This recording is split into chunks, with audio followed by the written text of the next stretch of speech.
Walk me through, Jeff, how you feel the remarks from Jared Kushner, the son-in-law of the president, were received last night, because it seemed as if he was really trying to move the dial forward, but he wasn't promising Mideast peace. No, he wasn't. It was a very realistic discussion. I think he was trying to set expectations, distancing it without naming the names of past initiatives under Clinton and Bush and Obama administrations that were very well intended. We remember Annapolis, and we remember all the things that have been tried over time, and many of the people were in the room from past administrations. The best endorsement was that they thought this was great and different, much more integrated than any of those prior initiatives. And yesterday, and I was, of course, glued to CNBC all day yesterday when I wasn't coming down here to meet with people. And the discussion throughout was, well, yeah, where's the peace plan? The political plan should precede the economic plan. Every one of those other failed initiatives had the peace plan. What happens? Everybody gets distracted by what's wrong, as there's always going to be an unhappy party with the peace plan, many parties, and they don't even focus on the economic plan.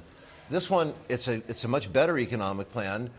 And for any change to happen, you always have to have some kind of vision. You remember last night, as that Steve Schwarzman said at dinner, is you have to have a dream. And he's right. I guess he's a change management expert, because that's what we teach. You have to have some sort of shared vision. And that's they presented something very compelling, integrated across different pieces, and the funding actually made sense. Is it really realistic, like Steve Schwarzman suggested, to think about the Palestinian territories as an island like Singapore? Because you can't separate the politics here. I mean, we were talking about a $5 billion corridor that would link the West Bank and Gaza. There are still a lot of politics at play there, and you've got to get those right before you can move forward in any kind of investment. Well, that's the thing that investors obviously want to know, is that they are going to have the support of governments before they put that money to work. I thought it was very interesting when they looked at the examples, whether or not it was of South Korea or, as you mentioned, Singapore.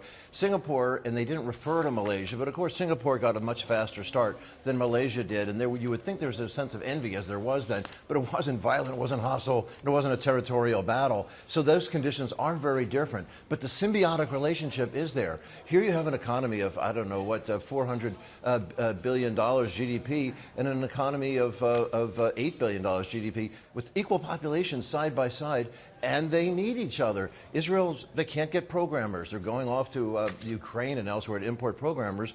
The Palestinians, very well-educated workforce, especially the women, can't find the work, and they're right next door to each other. So what makes this one different? And you discussed it a little bit at the top. One of the things that I've seen in the decade that I've spent out in this region is, again and again, businessmen for peace. I mean, we've seen this happen throughout the last several years, where the business community says, hey, listen, this doesn't make any sense. They have to work together. It makes much more sense to combine these two populations, but the politics always stop that. How do you feel about the prospect of this moving the dial forward in any real way? Because there's a lot of criticism, because this is coming from the Trump administration, no doubt. Some of the very forceful Arab speakers last night were quite compelling on the idea that there's a generational change, and that somehow they feel the surge behind them of a rising generation in each of their own Gulf state nations. Enough of this already? They want to move on. They're tired, as Jared said, of the broken record. They use that same language. It's just a very distinguished group, of course, of business leaders here and political leaders here from the West.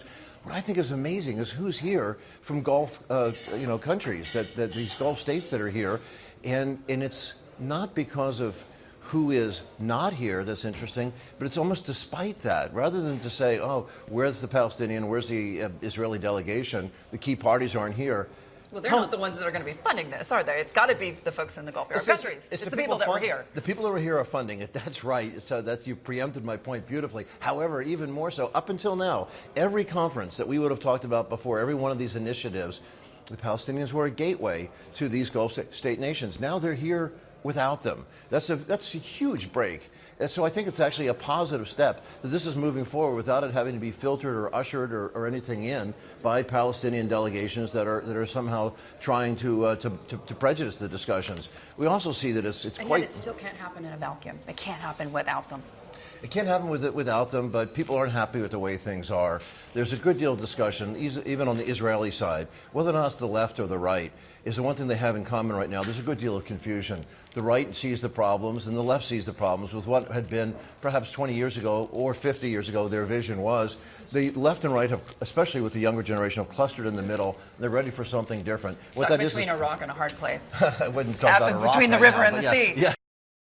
Hey everybody, it's Hadley Gamble from our new CNBC Middle East Bureau in Abu Dhabi. Thanks for stopping by. Now to watch more, you can try one of the videos that just popped up on your screen. And don't forget to subscribe.